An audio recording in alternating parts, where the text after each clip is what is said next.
진짜 웃기려고 저렇게 한 건가? 의도를 모르겠어. 웃기려고 한 건지 무섭게 하려고 한 건지.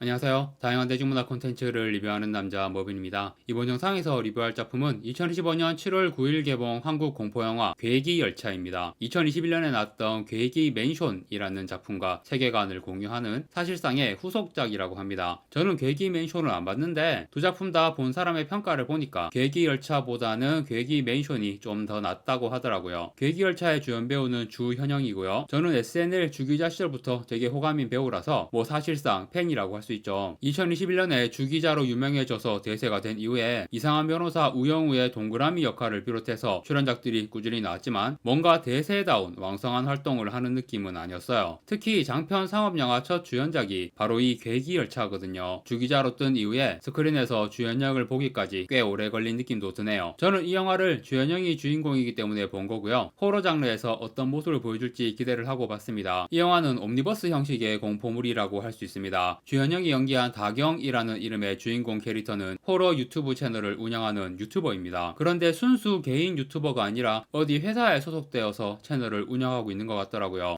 촬영은 다른 데서 하더라도 무슨 회사 사무실 같은 곳에 수십 명의 유튜버들이 모여서 각자 자기 자리에서 영상 편집하고 채널 관리하고 하는 모습이 좀 신기하게 보였습니다. 이런 회사가 실제로 있나? 아무튼 다경은 호러 컨셉의 유튜브 채널을 운영하고 있는데 소재가 필요해서 광림역이라는 곳이 사람 실종 사건이 전국에서 가장 많이 발생하는 지하철역이라는 사실을 알고 광림역으로 가서 역장을 만나서 그 역장으로부터 광림역에서 있었던 사건들의 이야기를 듣는 게 이 영화의 내용이에요. 그런데 보통 지하철역 사무실에 근무하는 인원이 많지 않나요? 이 영화에서 보여주는 상황들이 뭔가 좀 비현실적으로 느껴지는 부분들이 많아요. 아니 애초에 역장이란 사람이 근무 시간에 심지어 술까지 마시면서 젊은 여자 유튜버랑 그렇게 길게 업무도 팽개치고 노가리를 깔 수 있는 거냐고. 물론 이 역장한테 숨겨진 진실이 있다는 게 나중에 밝혀지지만 비단 역장과 관련된 장면뿐 아니라 영화 곳곳에서 엄청 현실성 없게 느껴지는 설정과 배경 상황들이 많이 보이더라고요. 주인공이 소속된 회사도 여러 유튜버나 크리에이터들과 계약해서 그들을 매니지먼트하는 회사는 당연히 있겠지만 이 영화에서처럼 유튜버가 진짜 무슨 회사원같이 사무실 자리에서 자기 채널 관련 일하고 있는 그런 거는 좀 이상하게 보였습니다. 이런 식으로 이상한 느낌이 드는 장면들이 많은 영화였어요. 아무튼 주인공 다경이 역장한테 듣게 되는 이야기 총 5개의 에피소드가 나오고요. 아시아권에서 나오는 옴니버스 호러 작품이 대부분 그렇지만 전반적으로 일본 드라마 기묘한 이야기풍 그리고 이토준지 느낌이 나는 에피소드도 있고요. 솔직히 5개 에피소드 전부 다 그렇게 인상적이진 않았습니다. 소재나 내용을 떠나서 일단 호러 연출이 너무 식상해요. 첫 번째 에피소드에서 나온 머리를 쿵쿵 박고 있는 여자, 뭔가 무섭고 기괴하게 느껴지는 낯선 사람의 이상한 행동으로 이렇게 머리를 쿵쿵 박는 거는 너무 흔하고 식상합니다. 그리고 두 번째 에피소드의 붕대녀, 손에 염산이 담긴 유리컵을 들고 주인공인 여고생을 쫓아온다는 설정은 나름 참신했는데 또 온갖 기괴한 행동 중에서 가장 식상한 거 꺾기. 주온의 가야코 이후로 거의 모든 귀신들에게서 대유행하는 패턴이죠. 그런데 이 꺾기는 가야코처럼 귀여우면서 해야지 그나마 느낌이 살거든요. 그런데 이 영화에서 붕대녀가 보여주는 꺾기는 서서 합니다. 그래서 무섭다기보다는 웃겨요. 이 영화에 대한 언론 기사들을 봤는데 그런 기사에서 코믹 호러 이런 문구들이 보이더라고요. 진짜 웃기려고 저렇게 한 건가? 의도를 모르겠어. 웃기려고 한 건지 무섭게 하려고 한 건지. 아무튼 그래서 첫 번째, 두 번째 에피소드는 내용이나 소재를 떠나서 연출이 너무 식상하니까 거기서 이미 별 재미를 느낄 수가 없었어요. 사실 붕대녀는 소재만 보면 충분히 더 무섭게 만들 수 있는 포텐이 있는 것 같은데 그 꺾기도 그렇고 붕대녀 얼굴도 무서운 것 같으면서도 뭔가 과장된 표정이나 이런 게 웃기다는 생각이 들어서 연출 의도도 모르겠고 뭔가 소재가 가진 포텐을 이상한 방향으로 터트린 아쉬운 결과물이라는 생각이 드네요. 결국 무섭지가 않다. 이게 문제죠. 최근에 본 노이즈도 그렇고 이번에 본 계획이 열차도 진짜 하나도 안 무서웠거든요. 물론 노이즈는 스토리도 좋고 꽤 잘 만든 좋은 작품이라고 생각하지만 호러 장르인데 그다지 무섭지 않다는 건 확실히 그 자체로 단점이죠. 그런데 뭔가 근본적인 이유를 이제 알 것 같기도 합니다. 최근 몇 년간 제가 재미있게 본 호러 영화들 대부분 헐리우드 작품이었고 대부분 등급이 청불이었어요. 그런데 한국 장편 상업 영화에서는 청불 등급의 영화가 거의 안 나옵니다. 가장 큰 이유는 청불 등급이 흥행에 불리하기 때문이죠. 물론 불리하다고 해서 무조건 흥행이 안 되는 건 아니지만 어쨌든 난이도는 높다. 그런데 보통 신인 감독들이 저예산 장르물에 도전하면서 이런 호러 영화들을 만드는데 뭐 얼마나 대박 흥행 터질 거를 노리고 청불 등급을 망설이는 거야? 저예산 호러가 원래 흥행이 어려운데 어차피 극장 흥행이 저조할 거면 청불 등급으로 엄청 수위 센 강렬한 거 만드는 게 차라리 낫지 않을까? 극장 흥행이 안 되더라도 그런 수위 센 강렬함이 OTT나 2차 시장에서 주목받을 수 있으니까요. 최근에 한국 호러 영화들을 보면서 그런 생각이 계속 드네요. 괴기열차의 세 번째 에피소드는 이것도 역시 전혀 무섭지는 않아요. 하지만 소재와 내용은 나름 신선했습니다. 지하철 노숙자가 맨날 자판기에서 동전을 찾는데 이상하게 생긴 빨간색 동전을 발견하게 되는 이야기예요. 그 빨간색 동전으로 어떤 이상한 자판기에서 빨간색 음료수 캔을 살 수 있는데 캔을 딱 따보면 안에 음료수는 안 들어있어. 그런데 그걸 따는 순간 누군가를 자판기에 제물로 바칠 수가 있어요. 제물이 된 인간은 그 자리에 옷과 소지품을 남긴 채 몸만 사라져서 자판기 안으로 들어가 버려 그 안에서 제물이 되어서 죽죠. 이 에피소드의 주인공인 노숙자는 제물이 된 인간이 남긴 소지품을 뒤져서 지갑에 돈을 챙기거나 그렇게 하는 거죠. 그 짓을 엄청 많이 하는데 CCTV에 안 찍히나? 사람들이 실종되고 옷만 발견되는데 경찰은 수사 안 해? 이 에피소드가 그나마 소재의 아이디어가 괜찮은데 전체적인 상황 설정과 내용 전개가 너무 투박해요. 상황 설정을 좀 더 현실적인 느낌이 나게 섬세하게 다듬어야 하는데 그러지 않고 투박한 야생의 아이디어 그대로 작품을 만들어 버렸네요. 이 세 번째 에피소드뿐 아니라 이 영화 전체가 그런 느낌이 있어요. 아무튼 주인공 다경이 이 세 가지 에피소드를 유튜브 영상으로 만들어서 조회수가 떡상합니다. 그래서 역장한테 빨리 다음 이야기 내놓으라고 하는데 역장이 하는 말이 이제 충분하지 않나. 자네는 원하는 바를 모두 이루었어. 설마요. 유튜버가 영상 3개 떡상했다고 유튜버 생활 끝나나? 그러니까 이 영화는 현실적으로 와닿지 않는 상황과 장면들을 보여주니까 이게 진짜 너무 큰 단점이에요. 결말 스포일러를 하자면 추가로 2개의 에피소드가 더 나오고 마지막 에피소드에서는 결국 주인공 다경이 피해자가 되는 상황이 벌어집니다. 그 전에 네 번째 에피소드부터 다경이 에피소드 안에 등장하기 시작하거든요. 네 번째 에피소드는 다경이랑 같은 회사에 있는 뷰티 유튜버의 이야기예요. 리나라는 이름의 유튜버이고 다경이랑은 사이가 매우 안 좋아요. 이 회사에 우진이라는 이름의 잘생긴 PD가 있는데 우진 PD를 사이에 두고 두 여자가 엄청 신경전을 벌여요. 남자를 사이에 둔 이 신경전은 두 여자의 험악한 관계의 원인인지 결과인지는 모르겠어요. 이 부분은 좀 헷갈리네요. 아무튼 네 번째 에피소드에서 주인공 리나는 지하철 손잡이에 묻어있는 수상한 액체를 만지게 된 후 병에 걸립니다. 이 에피소드에서는 시각적으로 약간 이토준지 느낌 나는 장면들이 있고 비주얼은 제일 강렬했어요. 하지만 두 번째 에피소드의 붕대녀처럼 이 에피소드도 소재의 포텐을 충분히 살리지는 못한 느낌이 있습니다. 이런 소재는 진짜 청불 등급으로 세게 팍팍 가야 해. 한국 호러 영화들이 청불 등급을 꺼려하면서 이런 어중간한 비주얼만 보여주는 게 호러 장르의 팬으로서 많이 아쉽고 안타깝네요. 아무튼 이렇게 네 번째 에피소드에서 다경이 속한 세계의 주변 사람이 피해자가 되는 내용이 나오더니 마지막 에피소드에서는 다경이 최후의 피해자가 되는 이야기가 나오는 건데요. 여기서 놀라운 반전이 나옵니다. 역장의 정체, 뜬금 다경의 회사로 특별 출연한 배우 현봉식이 연기한 형사 캐릭터가 찾아옵니다. 다경이 올린 광림역 괴담 유튜브 영상에서 사연의 제공자로 소개된 역장이 실제 그 역에서 일하는 직원이 아니라는 거, 역장의 정체를 비롯해서 마지막 에피소드에서 밝혀진 진실은 뭔가 해석의 여지가 많습니다. 얼마 전에 본 노이즈처럼. 그런데 여러가지 해석이 열려있는 느낌인 노이즈와 달리 괴기열차는 반대로 닫힌 느낌이에요. 정보가 많이 부족하고 전체적으로 영화가 불친절한 느낌입니다. 마지막 에피소드에서 드러난 진실이 뭐냐면 이 영화의 배경이 되는 광림역이라는 지하철역이 세워진 장소가 수십 년 전에 광림교라는 사이비 종교의 본거지가 있던 곳이래요. 정확히 기억이 안 나는데 수십 명의 교인들이 집단 자살을 했습니다. 건물에 불을 질러서 그 안에서 다 죽은 것 같아요. 교주가 영생을 하기 위한 희생 제물 같은 그런 느낌의 집단 자살이었나? 이 광림교에 대한 이야기는 괴기 맨션에서도 등장한다고 합니다. 광림교라는 설정으로 두 작품의 세계관이 연결되는 거죠. 아무튼 이 광림역에서 지금까지 계속 실종자가 나왔던 거는 이 교주한테 사람들이 계속 제물로서 희생이 되고 있다는 거겠죠. 그렇다고 교주가 살아있는 건 아닌 것 같고요. 아마 다른 차원의 영적 존재가 되어서 계속 사람들을 희생시키면서 그 힘을 유지하나 봐. 이런 스토리는 뒷이야기가 나와야 합니다. 괴기 맨션, 괴기 열차의 후속 시리즈가 나와서 교주의 실체가 드러나고 채취하는 내용까지 나와야 하죠. 그러려고 이 세계관 빌드업을 하는 거 아닐까요? 아무튼 다경에게 이야기를 들려준 역장의 정체는 이 사람은 실제로 과거에 광림역에서 근무를 했었는데 지하철 다 끊긴 시간에 철로 CCTV에서 사람의 모습을 목격해서 같이 근무하던 후배에게 확인하라고 보냈어요. 그런데 확인하러 간 후배가 연락이 두절되고 그래서 본인이 직접 찾으러 내려갔다가 철로 위에서 엄청 낡고 상태가 안 좋은 열차를 발견하고 거기에 올라타서 안을 조사합니다. 그 안에서 무시무시한 일을 겪고 이 역장도 변화하죠. 죽어서 귀신이 된 걸로 볼 수도 있고, 아니면 그 교주처럼 뭔가 영적인 존재가 되어서 교주의 지시를 받는 신복 같은 존재가 된 걸 수도 있어요. 저는 역장이 귀신은 아닌 것 같아요. 역장이 병에 걸린 상태로 나오거든요. 탈날이 얼마 안 남았다고 역장이 다경한테 그분을 만나게 해주겠다라고 하면서 새벽 몇 시에 그 역으로 가라고 하잖아요. 다경도 역장처럼 그 정체불명의 열차를 타고 결국 또 다른 존재가 된 건데, 역장이 다경을 자기 후임으로 삼아서 자기는 그 죽으니까 교주에게 계속 재물을 바치는 역할을 물려준 걸 수도 있다고 보고요. 실제로 마지막에 다경이 역장이 자기한테 했던 것처럼 그 잘생긴 PD한테 이야기를 들려주겠다고 하잖아요. 그런 식으로 다경이 역장의 역할을 이어받는 게 이 영화의 결말 내용인 것 같습니다. 그런데 앞에서 말했듯이 정보가 매우 제한적이고 영화가 너무 불친절해요. 최소한 그 강린교 교주의 정확한 목적이 뭔지는 확실히 나왔어야 해. 지하철 배경의 호러 작품 중에 클라이브 바커가 쓴 한밤의 식용열차라는 단편 소설이 있거든요. 이 소설이 원작인 미드나잇 미트 트레인이라는 영화도 극장에 개봉한 걸 제가 봤었는데, 이 작품에서는 한밤의 열차에서 무슨 일이 벌어지고 있는지 그 내용이 아주 디테일하게 나오거든요. 엄청 코스믹 호러스러운 내용이에요. 괴기열차에서 나온 광린교 교주도 되게 그럴듯하게 무서운 염소 악마 가면 같은 것도 쓰고 있잖아요. 그런데 이 가면마저도 좀 식상하네요. 뭐 식상하든 말든 이 교주가 도대체 원하는 게 뭐고 뭘 하고 있는 건지를 엄청 디테일하고 무서운 내용, 아주 코스믹 호러스러운 그런 내용으로 자세하게 나왔다면 이 영화에 대해 좀 더 좋게 평가할 여지가 있었을 텐데, 포텐만 있고 그 포텐을 제대로 터뜨리지 못한 그런 너무 아쉬운 작품입니다. 그리고 주연영의 첫 장편 상업영화 주인공 역할로서도 그다지 만족스러운 느낌은 아니네요. 이 영화가 현실성 없어 보이는 장면과 상황들이 많이 나온다고 앞에서 언급했는데, 그런 상황을 연기하는 배우들까지도 현실성 없어 보이는 연기를 하는 느낌이었습니다. 그리고 웃기려고 하는 건지 무섭게 하려고 하는 건지 모르겠는 장면들이 있다고 했잖아요. 배우들의 연기도 뭔가 코미디 영화스러운 연기 톤이 좀 있었거든요. 그런데 그런 부분들도 뭔가 다 애매해. 연기력이 좋다 나쁘다 이런 걸 논할 수가 없고, 뭔가 이질적이고 위화감이 드는 연기, 그런 느낌이었습니다. 캐릭터들이 현실성이 없어 보였던 게 이런 애매한 연기 톤의 이유도 있다고 생각합니다. 뭐 그렇다고 주연영의 캐릭터가 엄청 매력 없거나 그런 건 아니기 때문에 주연영이 호러 영화 여주인공을 연기하는 모습을 보는 재미는 나름 있었습니다. 그 외에도 뭐 흥미로운 요소들이 있긴 해요. 하지만 전체적으로 그다지 추천할 만한 작품은 아니라고 생각이 되네요. 네, 영화 괴기열차의 리뷰는 여기까지 하고 마무리하겠습니다. 구독과 좋아요 부탁드립니다. 시청해주셔서 감사합니다.